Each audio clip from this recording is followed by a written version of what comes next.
Hallelujah. Okay. Happy Mother's Day po sa lahat ng mga magagandang nanay na kagaya ko. Ayan. May ganon, ano po? Ayan, masaya ba mga mothers sa umagang to? Ayan. Thank you. Thank you mga mothers, and you came to bless our God. Ayan. As we were worshiping, the Lord impressed in my heart, yun po bang verse na the Holy Spirit pour out His love into our hearts. Di ba? The love of God was poured out by the Holy Spirit into our heart. Ibinuhos po ng banal na Espiritu Santo ang pag-ibig ng Diyos sa ating mga puso. Yan. Kaya kanina as we were worshiping, I just received the love of God. I just received all the goodness of God, the mercy of the living God. Yung po, dapat tanggapin lang natin lahat ng iniaalay ng ating Diyos. Di po ba? Kasi para sa atin yon. Para sa atin lamang yon. The love of the living God. Yan. For today, we are so blessed for having a man of God in our midst. Sabi ko nga po, kung nakakapag-invite tayo mga kaibigan from dati Antipolo, and then Binangonan, and then last time si Brother Lloyd, sa ano yun? Cloyd, sa Tagaytay, Cavite. Ayan. So ngayon, medyo lumapit tayo. Dito lang po sa katabing bakuran tayo. Ayan, nag-invite ng mga friends. Ayan. Siya po ay for the second time na-invite natin sa ating kalagitnaan. Kaya allow me po to introduce our guest speaker for today. Yan. Batang-bata pa po siya. Makikita po niyo ang kanyang kabataan. Siya po, medyo mahaba ito mga kapatid, ano po. Taga Nueva Ecija po siya. Ayan. Kung may tatandaan po kayo, siya po ay tubong Nueva Ecija. Yan. Siya po ay nagtapos ng electronic technician sa Central Luzon State University, batch 1991. Bata pa nga siya. Batch 1991. And then, nagtapos po siya ng secondary education, major in mathematics, sa Nueva Ecija University of Science and Technology, 1997. Wow, mathematician po pala siya. And ito na po, nagtapos siya ng Bachelor of Theology and Foursquare Bible College in Project 4, Quezon City, last 2004. Yan, for 2 years, kinuha po niya ang Bachelor of Theology. Ayan. Pagpasok naman po niya sa mga ministries, siya po ay naging assistant pastor sa Manila Blind Church, Project 4, Quezon City, last 2001, and became assistant pastor sa New Life, Foursquare Gospel Church sa Barangay Taal, from 2002 to 2006. Yan, for 4 years, naging assistant pastor po siya sa New Life Foursquare. And now, he is a senior pastor of New Life Foursquare Gospel Church in Barangay Taal, Pulilan, Bulacan, until the present time. Yan. Siya po ngayon ay OIC coordinator ng Northfield Foursquare Bible College Extension and a Central Luzon District Superintendent. And, ano pa po to? JCMAP Secretary. Okay, opo, sa CMAP Secretary. Ang CMAP po ay yung samahan ng mga pulilan pastors. Siya po ang secretary natin at ang kanyang magandang may bahay. Ayan. Naging teacher din po siya sa Hebron Bible College and Livestream Ministries Compassion Philippines. Yan, ang kanya pong skills, like katulad ni Brother Bill. Ayan, he is playing piano, guitar, bass, yan, drum, yan po, etc. Yan. Mga kapatid, let us all welcome the man and the messenger of God for today, Pastor Rod Venturina, for the glory of our living God.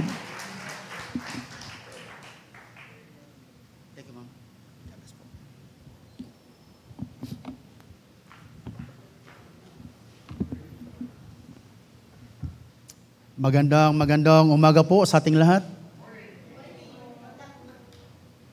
Happy Mother's Day po sa lahat po ng mga nanay. Lalo po sa mga grandmother natin dyan. Salamat po sa ikalawang pagkakataon po na ako po, kami ay maimbitahan po sa inyong lugar po dito. Purihin ang Diyos. Hallelujah. At purihin ang Panginoon. At nung nakaraan po ay ang na-deliver ko po na mensahe ng Panginoon. Dito pa rin po, based po sa mensahe ng Panginoon through Apostle Paul sa Ephesians chapter 2, verses 1 to 10, 11, and 12. So ngayon, nung lumabas po ako dito sa simbahan na ito, sabi ng tinig ng Panginoon, kulang pa ng 2. Hindi po dahil sa 4 square po kami. Kaya buhat noon, nung Sunday na yon ay inareglo ko po yung mensahe na yun. Haba po. So, inareglo ko po yung 3rd and 4th main points po, no? So, purihin ng Panginoon. At muli po, magandang umaga sa bawat isa. At isang karangalan po at pribilehiyo na magamit ng Panginoon. Siyempre, instrumento lang po tayo ng Panginoon. Amen? Yung mga pastor po dyan, yung mga Bible study leaders po dyan, yung mga Sunday school teachers po dyan, alam ko po na napakahirap sa isang ministers, herald, na magsabi ng patungkol sa ating sarili lang. Kundi ang tanging sasabihin lang natin ay ang mensahe ng Panginoon. Amen? Pwede po bang bigyan natin ng malakas at umaalingaw-ngaw na palakpak ang Panginoon? Amen! Praise the Lord. Hallelujah. Okay, so ang akin pong gagamitin po na lingwahe sa araw na ito ay Tagalog and English. Pero ang mga puntos po na akin pong iginayak ay ito po ay sa wikang English po. Pero siyempre, para magkaunawaan po tayo, halos majority po dito ay talagang Tagalog po ang gamit natin po, no? So, sabi po sa Ephesians chapter 2, verses 13 to 20. Andyan po ba kayo? Okay. Request ko rin po mamaya po, no? After po nitong message na ito ay awitin natin yung We Fall Down. Yan. Ngayon ko lang po uli narinig po yung awit po na yon. Okay, purihin ng Diyos. Si Kuya Buboy po, no? Okay. Ephesians chapter 2, verse 13. Pero basahin ko po yung verse 11 kasi yun yung pinaka-key ng mga talata pong ito. Yung the word remember, alalahanin ninyo.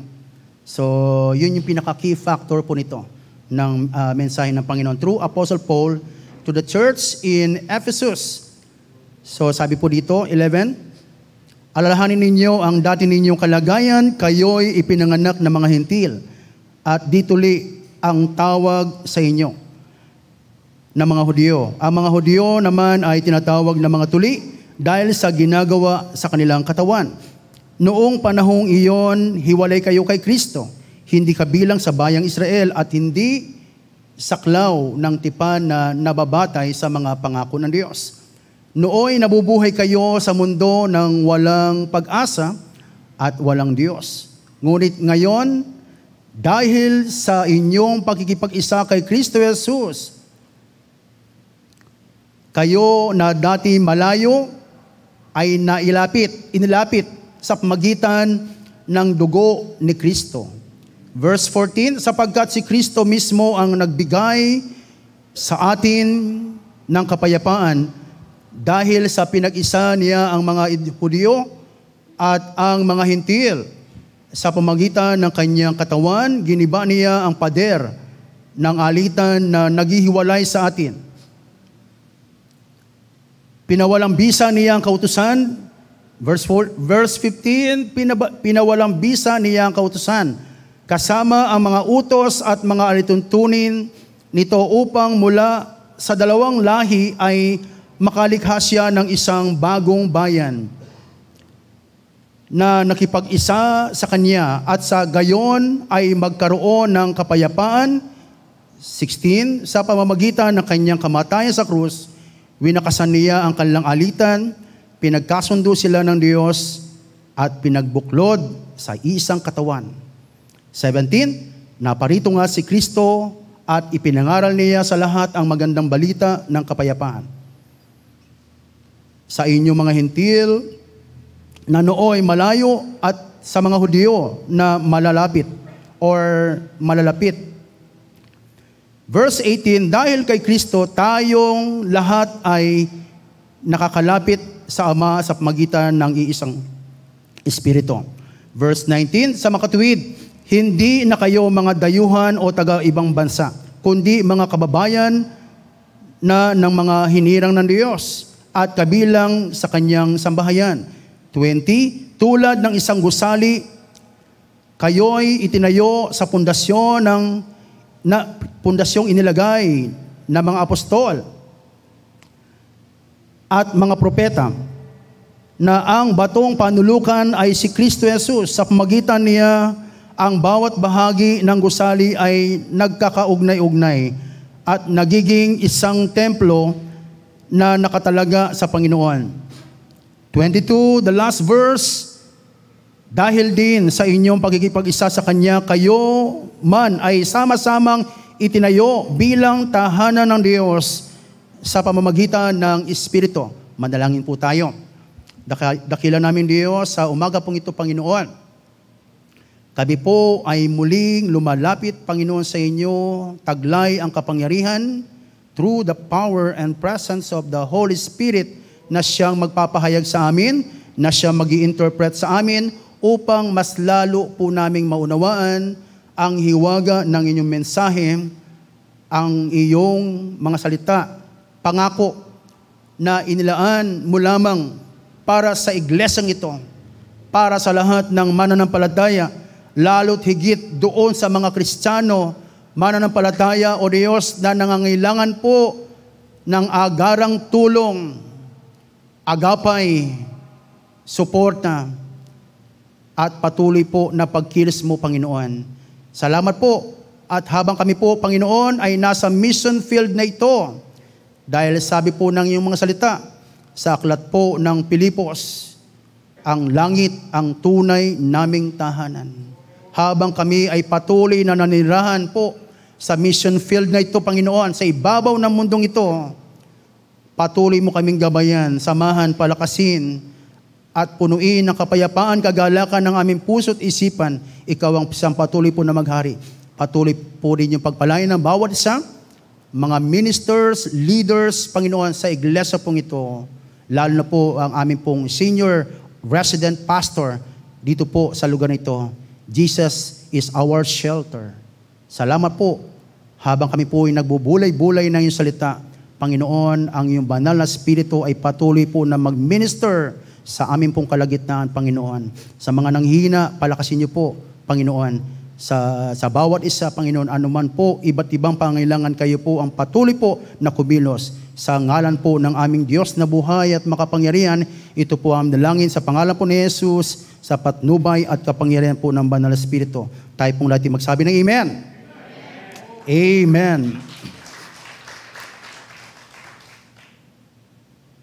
Ang title po, tema natin, dito po sa aklat nating particular chapter, verses, natin pong pinag-uusapan, Alive in Christ, binuhay kay Kristo. Amen? At purihin ng Diyos. Salamat sa Panginoon at napagpala tayo kanina sa ating pong praise and worship. Pwede po bang bigyan natin ng malakas na palakpak ang worship team? Amen. Hallelujah. Mararamdaman mo yung pagkilos ng Panginoon po, no? Alive in Christ. Hallelujah. So the purpose and objective of this message, God's message, is to reunite as a church, as one church, and to remind we as a redeemed church people. Amen? And realive in God's service. Lalo pag ang church ay tumatanda na, parang bumabaliktad. Meron na po ba kayo nakitang gano'n na Kristiyano kung kailan tumanda ay bumaliktad ang pananampalataya? Marami pong gano'n po mga kapatid. Kaya makikita niyo po yan sa inyong katabi mga kapatid. Lalo po sa mga leaders din po, sa mga pastors din po. Hindi tayo exempted po, kasama na po ako. Kaya, lalo na ngayon, dumaan yung pandemic, yung sakit, ang daming naglabasan po, di ba? So, lalabas lang. Halos bihira na rin po yung church na nag-church plant, nag-evangelize. Dati po kami noon, inabutan namin. Talagang sa isang bayan po, sa isang barangay, ay nagko-crusade po kami. Bago namin iwanan ng isang barangay, 2 beses kami magko-crusade. Tapos, hapon po yon. Sunday po ng umaga ang church service, and then kakain lang muna, pananghalian, and then after lunch po, lalarga na po kami. Tapos, and then 2 or yung 2 to 4 ay mag-i-impake na po kami, mag-a-assemble na po kami, pupunta kami sa target area. Tapos, yung 6 p.m., mag-start na po kami ng crusade. Tapos, so 2 to 3 hours po, maximum, yung pinaka time po ng crusade. And then, so 6, 7, 8, 9. Tapos mag-i-impake ko lang. Kaya, ang uwi ko na po sa bahay, alas 12 ng gabi. Madaling araw pala. Kaya, ang nangyari po, ako po, nakatira po sa aking pong tita. Sa ganung senaryo po ng buhay ko, ginamit ng Panginoon sa pag-i-evangelize. Kaya lumaki po ako sa pag-i-evangelize po, pagmimisyon. So, hindi pa ako pastor po noon. Ako ay katulong pa lang po. Yan. So, hanggang sa kalaunan po, hinihigpitan na ako ng tita ko. Ano ba naman yan? Siyempre, hindi naman unaman po yan, di ba? Ako naman ginawa ko, para hindi ako mapigilan sa paglilingkod sa Panginoon, umalis ako sa poder ng tita ko. Nagulat yung tita ko, yung aparador ko wala nang laman. Nilipat ko na sa church. Tama ba o mali? Siguro, inisip ko lang, basta sa Panginoon, walang mali. Yun lang. Alam niyo po ba, nung magpastor po ako, ipinagmamalaki ako ng tita ko. Nabaligtad. Kasi inisip ko po noon, kung ako ay lalayo sa Panginoon, ay 2 lang ang pwede kong kahinat ng buhay ko. Pwedeng sa bilangguan ako kasi yung lahi namin po talagang mayayabang po. Mga birador. Yun. Pero nung ako'y makakilala sa Panginoon po, ay ginamit ko po yung tapang ko sa paglilingkod sa Panginoon. Reactivate in Christ's mission. Reactivate. Sapagkat ang sabi po ni Dr. Dan Andrew Kua, the heartbeat of God is a mission. Ang laman ng puso ng Diyos ay ang pagmimisyon. Dr. Dan Andrew Kua, the president of Far East Broadcasting Company, Philippines. Alam yan ni Tatay Charlie. Kasi pagdadaan ako sa kanila, pagpunta kila Mother, sabihan ko po, lagi kong narinig po, 702 DCAS. O, di ba? Ayun, no? So, yan po mga kapatid. So, yan po yung i-deliver ng Lord through your servant na mensahe sa umaga pong ito. So, about mission. So, napakaganda po mga kapatid. Ito yung inaayawan po ng maraming churches po kasi ang gusto nila puro fellowship. Marami pong churches ngayon, puro fellowship po, pero nawala na po ang mission. Maraming mga mananampalataya, bigay ng tithes and offering sa church, pero wala ang portion ng mission sa tithes and offering. Nakakalungkot po. Ano po, saan na pupunta? Outing. Retreat. Kung saan-saan po, mga kapatid. Kaya maraming churches po, buhay, mukha lang buhay, pero patay. Amen? So, kami ba yun, Panginoon? Hindi ko alam. Pero ito lang po ang magagarantiya natin. Ang isang iglesia na ginagampanan ng kanyang tungkulin bilang tinubos ng dugo ng Panginoon, which mean ang mission. Amen? Basta regarding sa mission po, either one evangelism, discipleship, church planting, basta may kinalaman po sa Great Commission natin Panginoon. Asahan mo mga kapatid, ang church na yon ay alive na alive. Amen! Hallelujah! Bigyan ng malakas na palakpakan Panginoon. Hallelujah! Sa buong aklat po ng Ephesians, the book of Ephesians, ay tumatalakay po, tumutugon po, tumututok po about the building, the body of Christ. So, pero particular po dito po sa chapter na ito, ay tumutukoy po about alive in Christ. Alive in Christ. Binuhay dahil sa Panginoon. Or binuhay dahil sa kabagalan ng Diyos. Very obvious naman po mga kapatid, ang audience po ni Paul dito po sa church, dito po sa kanya pong the epistle of Paul to the church in Ephesus ay Jew and Gentile. Yeah. Jew and Gentile. Amen? Jew and Gentile. Hudyo at mga Griego po. Mapapansin po ninyo sa chapter 1 verses 1 and verse 1 to iba yung tinutukoy ni Paul. And then pagdating sa 2 and 3, iba naman yung tinutukoy ni Paul. So makikita po ninyo, sabi ni Paul, tayo na malapit sa Panginoon at kayo na malayo sa Diyos. But we are all under the wrath of God. Yun ang totoo po doon. Nagniningning ka, pero ikaw ay namumuhay sa ilalim ng puot ng Diyos. So, yun yung nais ng Panginoon na ipaalala sa atin, mga kapatid. Kaya, alam niyo po, kaya nga po ang buhay ay hindi yan sugal. Kailangan, sigurado tayo. Pero salamat sa Diyos, nung tayo tumanggap sa Panginoon, tayo po ay nakakasiguro. Amen? Na tayo ay victorious. Amen po? Hallelujah. Matagumpay po tayo. So mga kapatid, sa ating pong introduction, ang paggawa ng mabuti sa kapwa. Kasi yun po ang pinupukol ni Paul. Verse 10, kung ano man tayo ngayon, yun ay gawa ng Diyos upang tayo at sa ating paggawa. Amen? So sa ginagawa natin, ano man yung ginagawa natin, yun ay dahil sa Diyos. Hallelujah. Kumbaga, sa ating ginagawa mga kapatid, ano man po yan, anumang area po yan, ano man ginagawa natin, so ginagawa natin yan para sa Panginoon. Amen po ba? So ang paggawa ng mabuti sa kapwa ay napakagandang tingnan at isipin. Magandang tingnan at isipin, pagmasdan. Pero mga kapatid, nakakalungkot po na hindi pwedeng itago ang katotohanan, hindi lahat ay nagtatagumpay. Hindi lahat ay nagtatagumpay. Meron po akong nalaman po noon,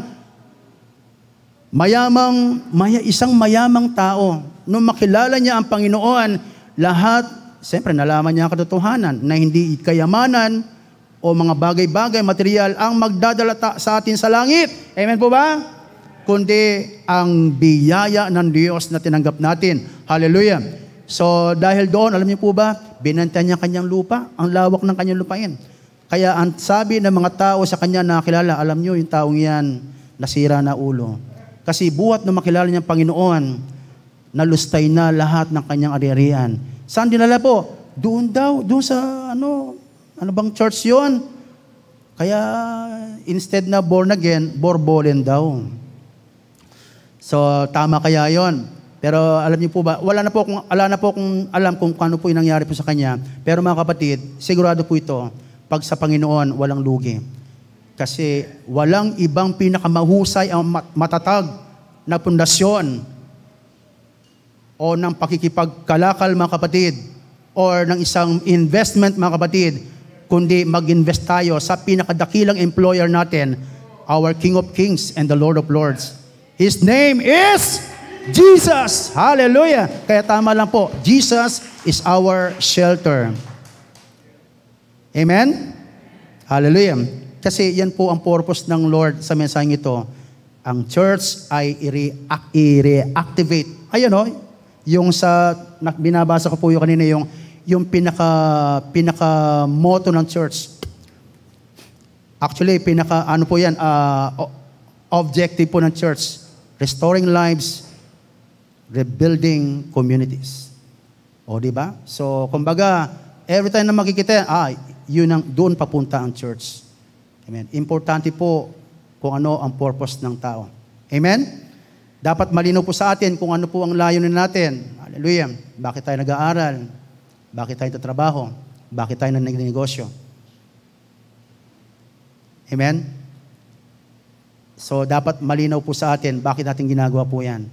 Kailangan huwag tayong mawawala sa align ng Panginoon. Ginagawa natin po yan para sa gawain ng Panginoon. Amen po? Katulad po noon,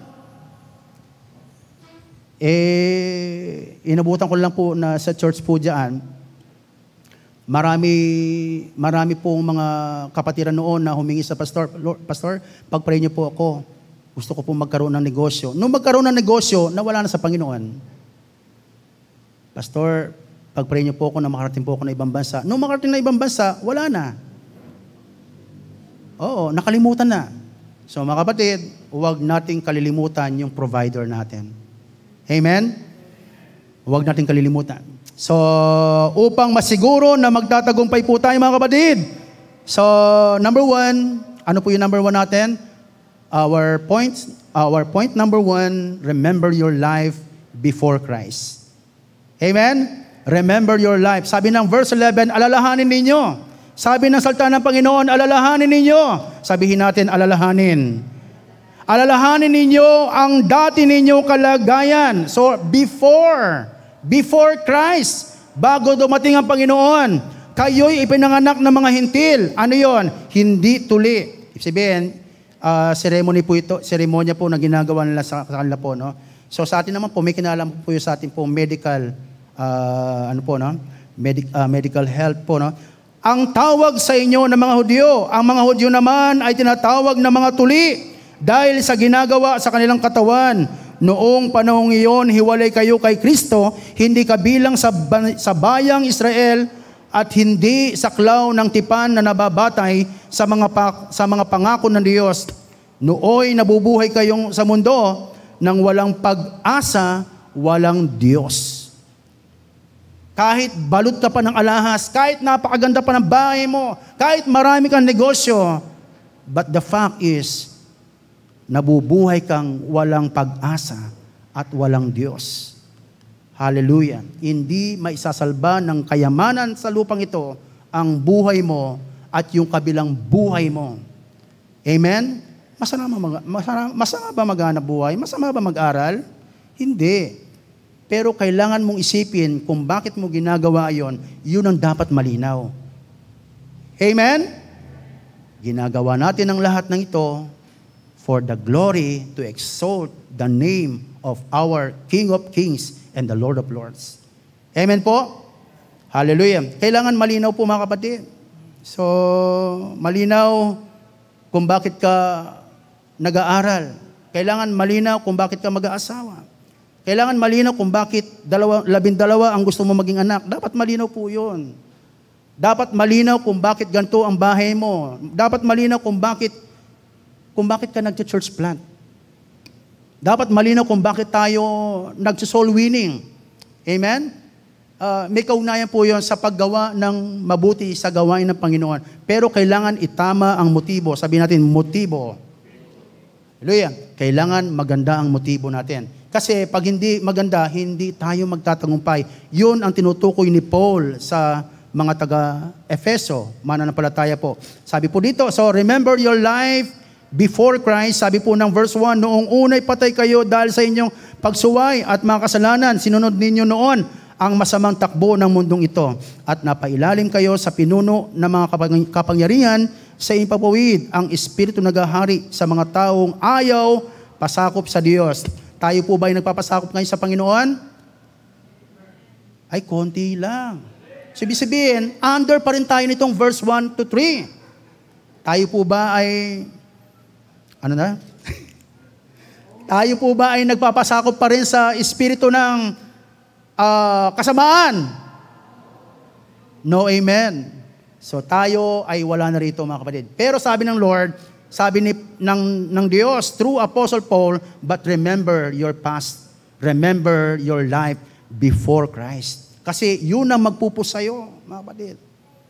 Kung ikaw ay drummer, kung ikaw ay song leader, kung ikaw ay gitarista, pianista, umaawit, Every time na ginagawa mo ito, dapat ang nagpupus sa'yo, yung ginawa ng Panginoon sa krus ng Kalbaryo.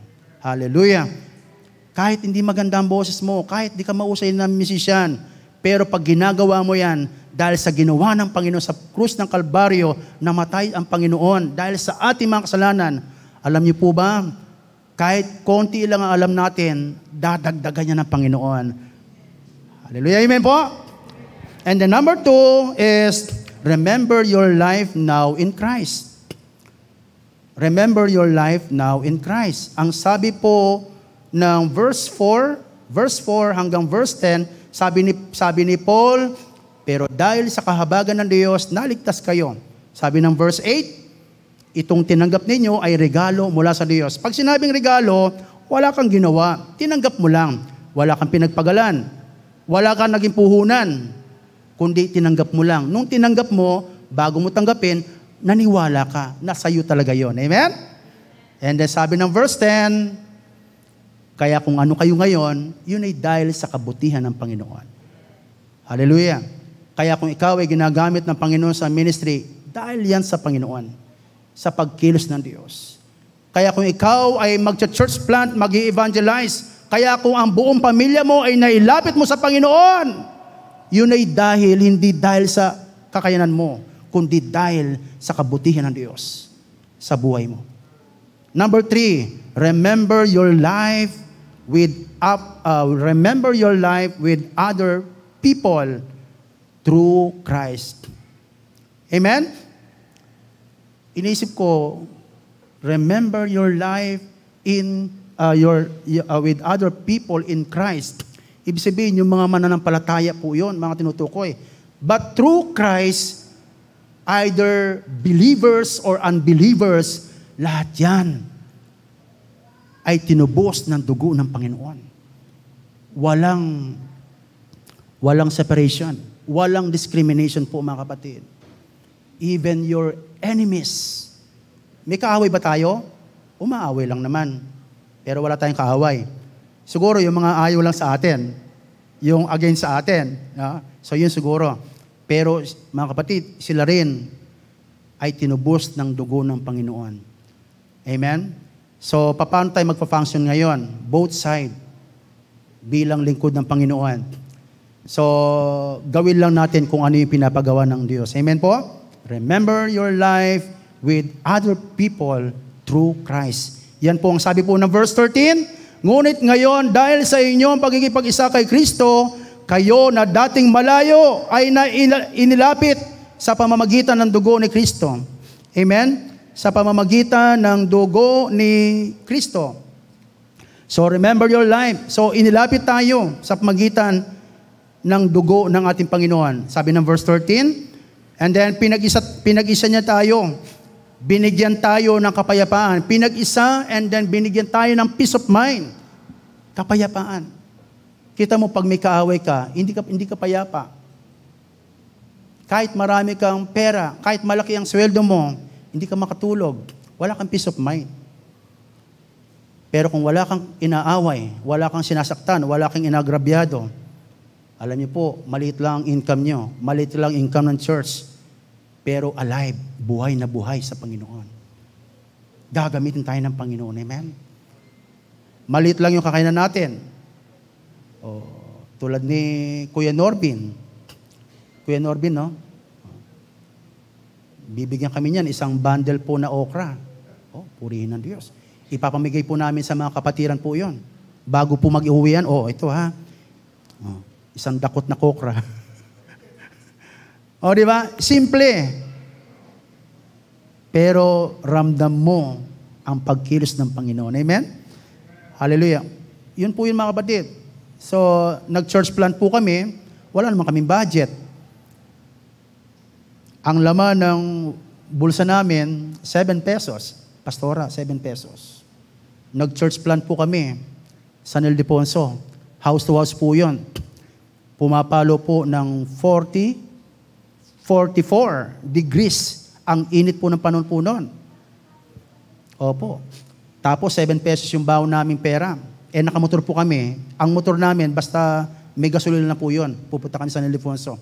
Ang style po namin ng church planting po, house to house, using the, ano po yun, yung survey form, para kaming nagsisensus, parang taga-PSA. Tao po, ano po yan? Census lang po, survey lang po. Anong survey yan? May mga ganong tono po. Ano po? Noong una, hindi pa namin alam kung paano sasabihin. Okay, spiritual survey po, gano'n. So, yun po. And then, so, lakbay kami. Maraming tumatanggi po mga kapatid. Pero ngayon po mga kapatid, may church na po tayo, San Ildefonso. New Life Missionary Foursquare Church. Ang pangalan po ng mother church po ay New Life Foursquare Gospel Church. Pero sabi ko, kung New Life Foursquare Gospel Church, sabi ko, naging pastor ako dahil sa misyon. So, alam niyo po, kapag ikaw tumarabaho, ikaw na masusunod kung anong gusto mong gawing o ilagay na pangalan. Dahil kami nag-church plan, sabi ko, kailangan, pag itinayo ang church, meron siyang malinaw na gagawin sa kanyang buhay. Mission. Kaya nilagay po namin, New Life Missionary Foursquare Church. Di ba? So, dapat malinaw po kung saan papunta tayo. As a family, as a church, as a body of Christ, kailangan malinaw po mga kapatid. Amen? So, yun po mga kapatid. So, yun po mga kapatid. So, yun po yun. Hanggang ngayon po. Kaya yung church ang resident pastor po natin po dito, yun yung aking may bahay po. Si Pastor Joan. Siya yung pastor po natin sa New Life Missionary Foursquare Church, San Ildefonso. Kaya, anong oras po yun? Every Sunday afternoon, 2:30. Kasi maglalakbay pa po kami. Papunta po doon. Sakay po ang kolong-kolong po. So, yun po yung mga kapatid. Kaya, yung Sunday, maghapon po yan. Kaya, yung Sunday morning, ipon-ipon kami dito sa Mother Church. And then, after lunch po, afternoon, scattered na po kami.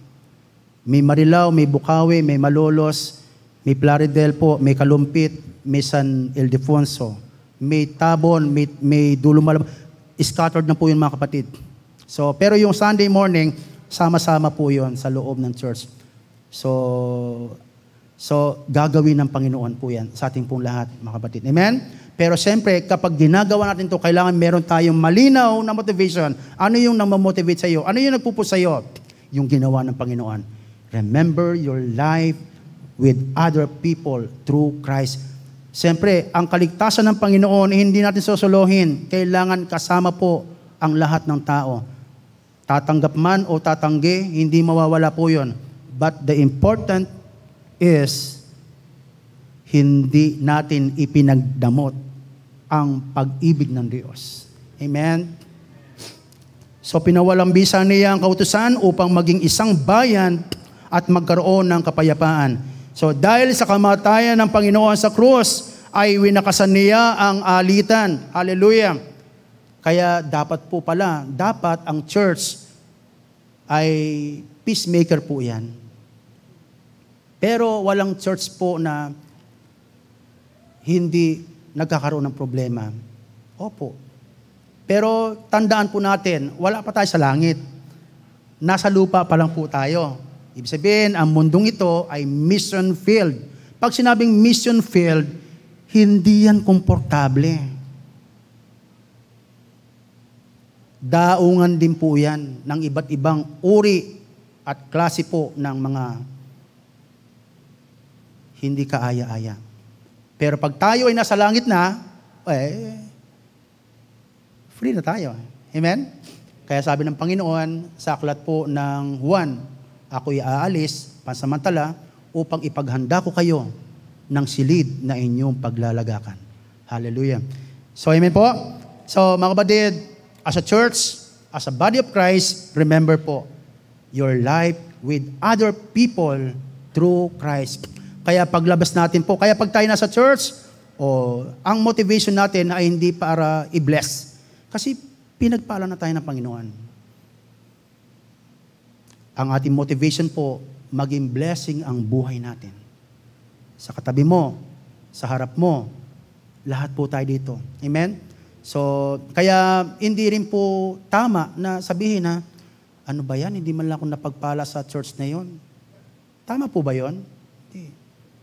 Dapat tayo ay maging pagpapala. Maging blessing po tayo. Kasi pinagpala na tayo ng Diyos eh. Meron ka na, gusto mo pang magkaroon pa. Pero si Lord, kapag ginamit niya tayo at sumunod tayo, hindi po pwedeng yun lang. Siksik, liglig, at umaapaw ang ibubuhos ng Panginoon. Amen? Basta gawin lang natin. Kapag ginawa natin yung para kay Lord, and then si Lord ay gagawin niya yung para sa atin. Humayo tayo, and then the Lord will supply to provide all our needs according to His riches and glory in Christ Jesus. Amen? John 15:7. If you remain in me and my words remain in you, then ask whatever you wish. Whatever. Imagine mo, walang limitasyon. No boundaries. Whatever you wish. Kaya, anong dapat gawin? Maglingkod, mag-serve, at mag-serve kay Lord na walang ibang motibo, kundi ang paglingkuran, itaas ang pangalan ng Panginoon. Amen? Hallelujah! Kaya, mas matagal tayong naglilingkod sa Panginoon, mas marami na tayong naiimpok at naiipon. Amen? Dito pa lang po sa lupa, nananagana na po tayo. Pero ang kagandahan doon, sa langit, nag-iimpok na rin po tayo. Di ba sabi ng Panginoon, di ba? Mag-impok kayo ng kayamanan sa langit, huwag din sa lupa. Pero ang katotohanan po mga kapatid, dito pa lang sa lupa, na-enjoy na natin ang blessing ng Panginoon. Amen? So remember your life with other people through Christ. Amen. Puri ng Diyos. Andyan po ba kayo?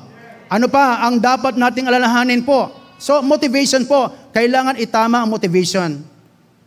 Kasi para tayo ay makasiguro, magtatagumpay tayo. Amen? Kailangan magtagumpay tayo. Kasi hindi lahat ng gumagawa ng mabuti ay nagtatagumpay po mga kapatid. Kaya sabi ng Panginoon, ang manatili hanggang wakas. Diba? Ang manatili hanggang wakas. Anong kasunod po noon? Oh, yun. At least, alam niyo po, mga kapatid. So, ano pa? Remember your life with the gospel of Jesus Christ. Wow! Sabi po ng verse 17, from verse 17 to 22, sabi po ng ating Panginoon dito, 17, naparito nga si Kristo. Anong dahilan? Ipinangaral niya ang sa lahat ang magandang balita ng kapayapaan. Sa inyo mga hintil, nooy malayo. Tayo po yun. At mga Hudyo na malalapit. 18, dahil kay Kristo, tayong lahat ay nakalalapit sa Ama sa pamamagitan ng Espiritu. Sa pamamagitan ng Espiritu. So yun po ang role ng Holy Spirit. Verse 19, sa makatuwid, hindi na tayo mga dayuhan o taga-ibang bansa, kundi mga kababayan na mga hinirang ng Diyos at kabilang sa kanyang sambahayan. Ayan. Although ako po'y taga Nueva Ecija, ay hindi po ako dayuhan. Pero ang katotohanan, tayong lahat ay dayuhan.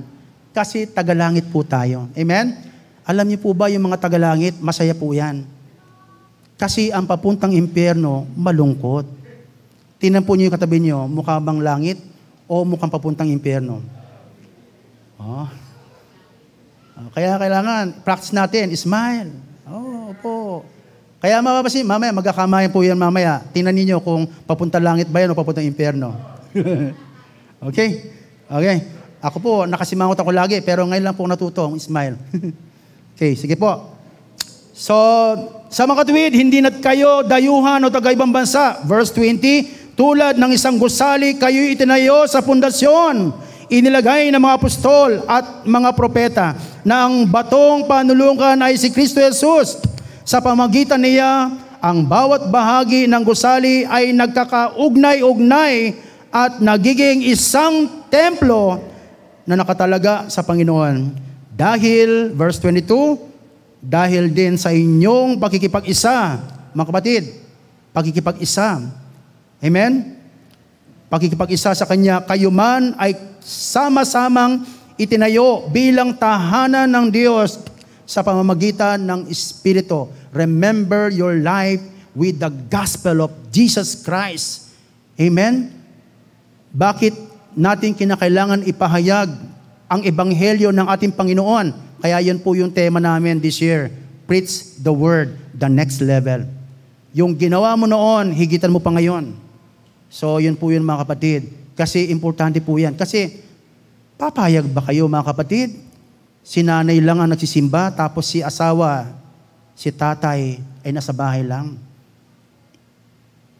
Linawin natin, papayag ba kayo na si nanay lang at ikaw lang na si anak ang pupunta ng langit, pero si tatay nyo papuntang impyerno? Papayag po ba kayo? Yan ang katotohanan sa loob ng iglesia na nangyayari po, na nakikita po, pero hindi natin pinapansin. Nagsisimba tayo, pero yung asawa natin, yung anak ninyo, si panganay, oo, nakilala nila ang Panginoon, pero kumusta ba? Kailangan ginagawa natin ng aksyon po yun mga kapatid, dahil malapit nang dumating ang Panginoon. Sino po ba dito ang pamilya na kumpleto na sila sa simbahang ito? Or si nanay pa lang din, mula noon hanggang ngayon? Or si ate, si kuya, si bunso, si nanay, si tatay, nasa church na ba? Mga kapatid, paano kung dumating ang Panginoon? Sabi ng Biblia, ang pagdating ng Panginoon ay tulad ng isang babaeng naglilihi. Ay, mga anak pala. Ibig sabihin, hindi inaasahan. Mga kapatid, sinabi ng Panginoon, aalis ako upang kayo ipaghanda ng inyong paglalagyan. Langit po yun mga kapatid. Papayag ba kayo na kayo lang ang pupunta ng langit? Paano po asawa nyo? Baka yung mahal nyo sa buhay, malapit na rin yung kunin ni Lord. O sino man ang kukuha. Sigurado ba tayo na si Lord ang kukuha dyan? Kaya, double time. Preach the word. Ipahayag natin. Kaya, di ba ang Panginoon, sabi ng Panginoon, naparito nga si Kristo at ipinangaral niya sa lahat, kaya nga tayo nakakilala, kaya nga tayo nandito.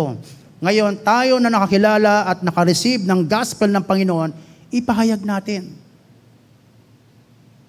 Gawin natin yung pinapagawa ng Panginoon po. Amen? Amen po? Are we agree? Ilan lang yung agree. Hindi, alam ko, naunawaan po ninyo. Nagkakaunawan po tayo. At least, lalabas tayo sa simbahang ito, alam natin na importante po ang pag-i-evangelize. Unang-una nating evangelize ang ating pong pamilya. Amen? Then, yung ating pong kapitbahay. Then, yung ating mga mahal sa buhay, kaibigan, na nasa abroad, may online na po ngayon. Uso na po yan, mga kapatid. So, mga kapatid, remember your life with the gospel of Jesus Christ. Dahil naparito si Kristo upang ipangaral sa lahat ang magandang balita sa mga hintil, sa mga Griego, sa mga hintil at Hudyo. Amen? So, the gospel, dahil sa gospel ng ating Panginoon, tayong lahat ay nakalalapit na sa Diyos. Kaya nga may John 15:7, remain in me and my words remain in you. Then ask whatever you wish. Hallelujah. Whatever you wish. Hallelujah. Kung ikaw ay walang kakayanang mangaral, magturo, maglapit, o maging instrumento ng Panginoon para evangelize ang iyong pamilya, sabi ng salita ng Panginoon, then ask whatever you wish. Kasama po doon po yung mga kapatid. Sabi ng James 1:5, kung ang sino man sa inyo ay kulang ng karunungan, if any one of you lack of wisdom, then ask. Sapagkat ang Diyos ay saganang magbigay at hindi nanunumbat.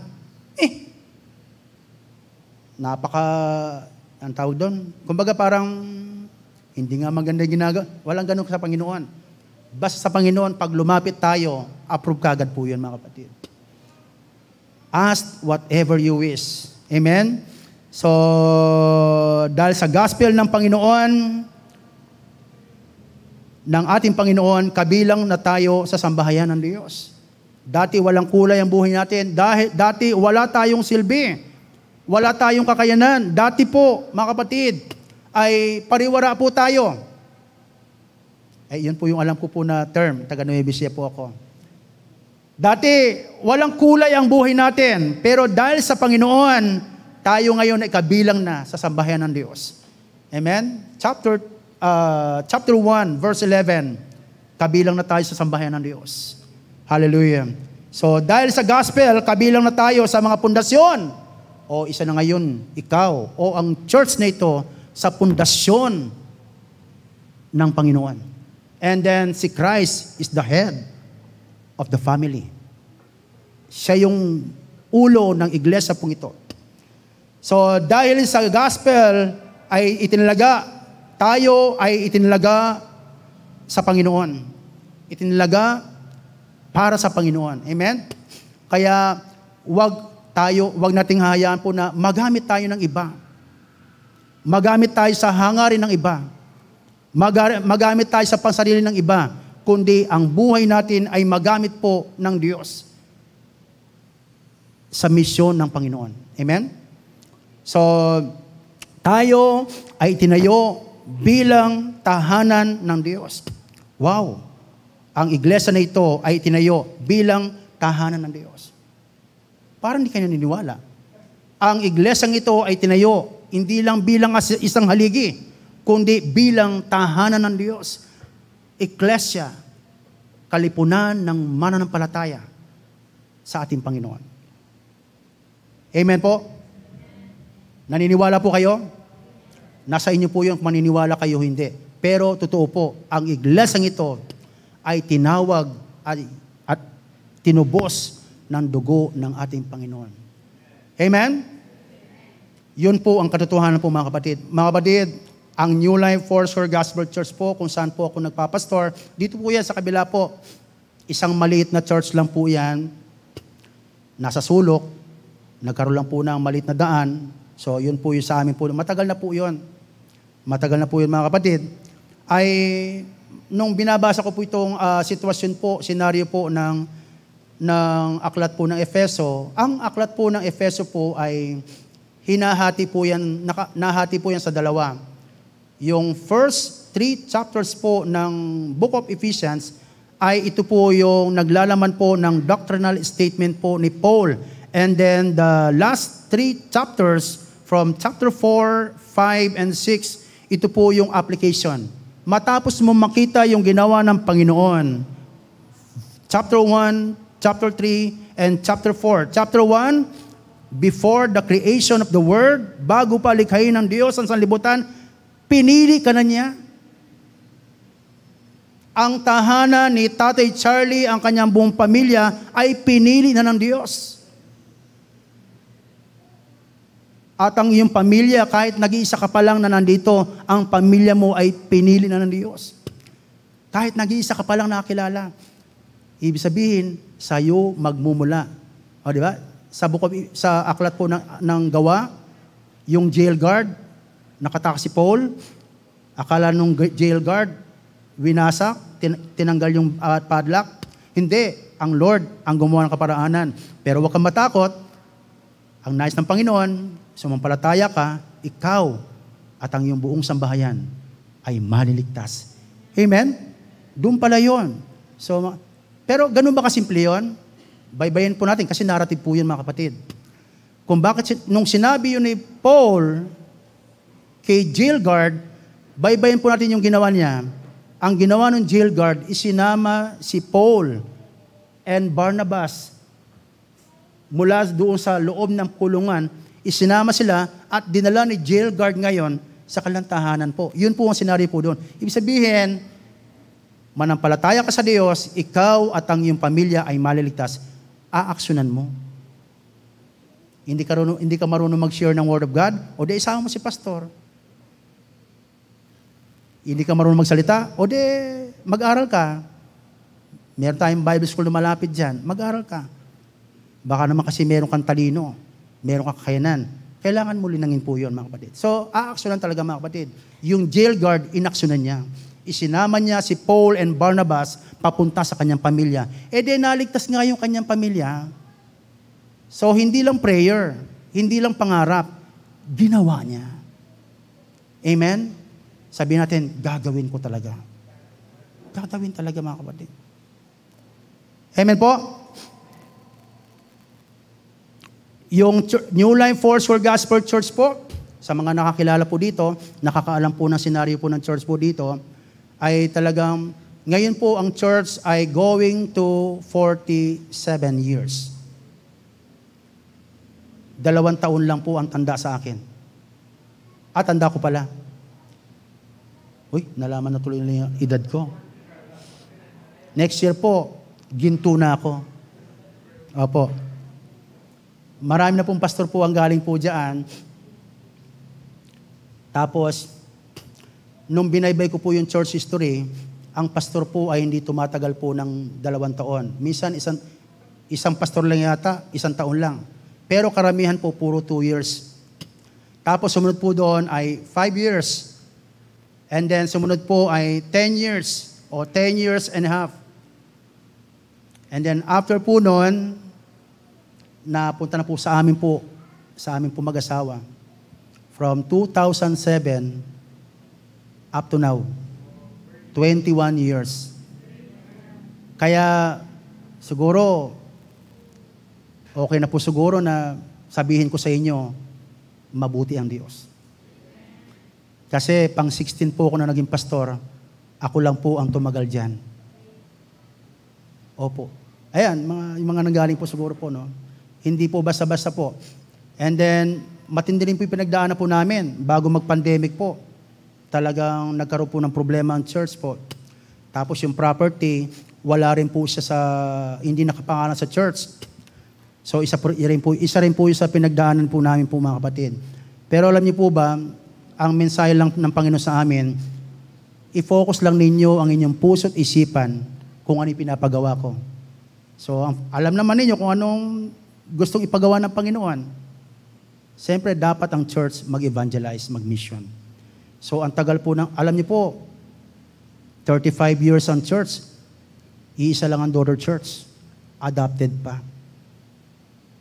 Kinausap ko po ang council, pati ang elders. Sa tingin ninyo, pwede kayang manganak pa ang church at the age of 35? Pwede, pero pahirapan. Pero mas mahirap ng manganak kung ito ay ahantong sa 40 years. Oo nga no. Ede, simulan na natin po. Kaya 2010, nagkaroon kami. Parang blood compact. Mga kapatid, from 2010 po, nagplano po kami mga kapatid. So, iksiyan ko po, nakapag-church plant po kami, 8 daughter churches. Marilao, Bukawi, Malolos. Malolos po ay meron 2, Kalumpit, San Ildefonso, Tabon, Dulong Malabon. Ang pinakamalayo po namin mga kapatid, Prensa, katabi ng Caloocan, bago dumating ng San Jose del Monte. Tapos, nung inilapit natin sa Panginoon, alam niyo po mga kapatid, within 2 years, alam niyo po ba, within 2 years, nagawa namin mag-church plant po ng 5 daughter church. Sa kapangyarihan at biyaya ng Diyos. Dati, ang hirap po. Yun lang isang church, medyo mahirapan ka pa eh. Hindi, ang hirap lumabas sa gitna ng napakataas na tirik ng araw. Pero alam po ba, dahil tunay po na mabiyaya at punong-puno ng kahabagan ng Diyos. Kasi po, bakit ko po dinidiin po ang church planting and mission evangelism? Dahil ito ang laman ng puso ng Diyos. Alam niyo po, pag nasungkit natin ang laman ng puso ng Diyos, anything can happen. Gagawa ng malaking milagro ang Diyos sa buhay niya. Alam niyo po ba, yung problema ng church, sinolusyonan po ng Panginoon. Biruin po ninyo, during pandemic, na i-transfer ang title ng church, ang title po ng lupa sa church property. Alam niyo po ba, during pandemic, nagpapagawa po kami, nagre-renovate po kami ng church property. Nilagyan namin ng bakod. Kasi yung bakod po namin dati, parang hindi simbahan. Minsan, sa Sunday service, sinasampayan po ng damit. Naku po. Siguro, inisip namin, hindi naman mukhang church yun eh. Mukhang koral ng kabayo. At yung ginawa namin, pinaganda po namin. Pero, alam niyo po ba, nangyari po yun during pandemic. Mga kapatid, alam naman ninyo, pandemic, talagang resources, bagsak. Negosyo, bagsak. Maraming nagsaradong church na mga nangungupahan po. Pero alam niyo po ba, bukod po sa inyo, kami po ay hindi nagsarado. Tuloy-tuloy. Amen? Ano po ang susi? Ano ang susi, mga kapatid? Ang susi, mga kapatid, sa Panginoon, gawin lamang natin yung task na ibinigay ng Panginoon sa atin. Pag ginawa natin yung ipinapagawa ni Lord, and then si Lord ang gagawa ng para sa atin. Yung problema natin, si Lord ang gagawa. Kaya ang solusyon din sa pamilya na mayroong problema sa asawa, pag may gawain, dalo lang po kayo, mga kapatid. Pag may programa sa mga kalalakihan, mga kabayan, mga kabataan, padala natin. Suporta sa gawain ng Panginoon. Kasi habang sila ay nando sa gawain ng Panginoon, si Lord ay gumagawa doon at nagbibigay ng solusyon sa problema ng pamilya. Amen? Yung bang nanay ba na, yung nanay po na, sinasabi natin na madaldal, na nagpipreach from Monday to Sunday o Saturday, kaya ba niya solusyonan po yung problema ng pamilya? Hindi po. Si tatay po, kaya ba niya kahit makisig at matapang siya? Hindi rin po. So ang gawin natin, si nanay, si tatay, si kuya, si ate, sumuporta sa gawain ng Panginoon. And then ang Diyos na buhay at makapangyarihan ang siyang gagawa ng solusyon para sa problema ng pamilya. Amen? So, mga nanay, nabanggit ko po yun, pero Happy Mother's Day. Happy Mother's Day po. And then the final significant message, Word of God. Mga kapatid sa Panginoon, tunay po, mahal ng Panginoon ang simbahang ito. Naniniwala po ba kayo? Palakpakan natin ang Panginoon. Mga mahal na mahal ng Diyos, mahal na mahal ng Diyos, ang lahat po ng mga mananampalataya po dito. Sinulat ko po ito dahil yun ang mensahe ng Panginoon. Mahal ng Panginoon. Suportahan natin ang gawain ng Diyos. Higit sa lahat, mahal ng Diyos ang inyong pastor. Mahal po ba ninyo ang inyong pastor? Ipadama natin sa pamagitan po ng ating pagsuporta sa gawain ng Diyos. Purihin ng Panginoon at pagpalain ng Diyos ang gawain po ng Diyos dito po sa Jesus is our shelter. Mga kapatid, habang inaalala natin, nire-remind natin ang ating sarili sa mga bagay nito, yung 4 na puntos, remember your life before Christ, your life now in Christ, with other people, through Christ, and with the gospel of Jesus Christ. Mga kapatid, habang ginagawa natin to, minubulay-bulay natin to, mga kapatid, kargahan po natin, samahan natin ng pagpupuri sa Panginoon. Lord, naniniwala po ako, apart from you, we can do nothing. We can do nothing. Kaya tama po yung awit na sinasabing, we fall down, we lay our crown at the feet of Jesus. Pwede po ba tayong tumayo, mga kapatid? Habang binubulay-bulay natin ang kabutihan ng Diyos, Lord, we fall down. We fall down. Hallelujah. Gawin po natin panalangin, mga kapatid, ang awit na ito, very powerful. Namnamin po natin ang ginawa ng Diyos sa krus ng Kalbaryo. Mga kapatid, maniwala ka, anuman ang iyong iisipin, paplanuhin, gagawin, magtatagumpay ka.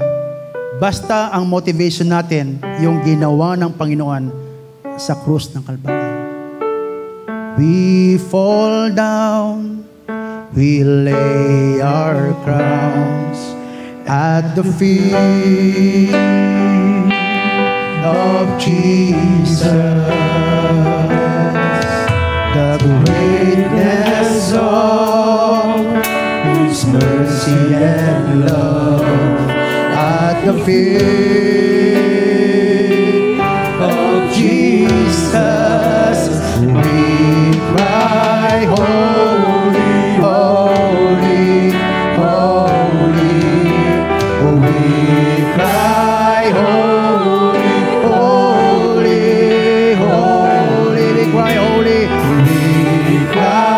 holy, holy, holy is the Lamb. Stand higher. We fall down, we lay our crowns at the feet of Jesus. The greatest of His mercy and love at the feet of Jesus. We cry, holy, holy, holy. We cry, holy, holy. We cry, holy. Hallelujah. Cry, holy, holy, holy is the Lamb. Church, we cry, holy. We cry, holy, holy, holy. We cry, holy, holy, holy. We cry, holy, holy, holy is the Lamb. And we cry, holy. Holy, holy, holy. We cry, holy, holy, holy. We cry, holy. Cry, holy, holy, holy is the Lamb. For the last time we cry, holy. We cry, holy, holy. Yes, Lord. Hallelujah. Hallelujah. Hallelujah. Praise the Lord. Praise the Lord. Praise the name of Jesus, the King of Kings and the Lord of Lords. Hallelujah. Praise the living God. Hallelujah. Mga kapatid, pwede ba natin bigyan ng malakas na palakpak at sigaw ang Panginoon? Praise the Lord! We give you all the glory, honor, and praise. Glory! Hallelujah! Hallelujah! Hallelujah! Nais ko pa, mga kapatid, na ipag-pray po kayo. Dakilan namin Diyos sa umaga pong ito. Kayo po ang patuloy na magbibigkis sa bawat isa bilang iisang mananampalataya at pamilya dito po sa Jesus is our shelter. Bigkisin mo po ng iyong kapangyarihan in the name of Jesus through the power and presence of the Holy Spirit. At ang iyong lingkod na itinayo sa lugar na ito, si Pastora, in the name of Jesus, patuloy mong i-bless ang kanyang buhay, ang kanyang pamilya, lahat ng mga nanay, ang kanilang tahanan, Panginoon, at maging ang kanila po mga alalahanin. At lahat ng iyong tinubos sa iglesyang ito, Panginoon, ay patuloy mong pagpalain. And all the ministers, leaders, officers, Panginoon, pagpalain niyo po. Maging ang kanila pong mission team, i-bless niyo po, Panginoon. At patuloy na dumaloy ang overflowing blessings sa iglesia pong ito. Hanggang sa iyong pagdating, dakila namin Diyos. Sa iyo po ang lahat ng papuri, pasasalamat sa pangalan po ng aming Panginoong Jesus through the power and presence of the Holy Spirit. Hallelujah. Salamat po, Panginoon. Amen and amen. God bless po. Purihin ang Diyos. Makakaupo na po tayo.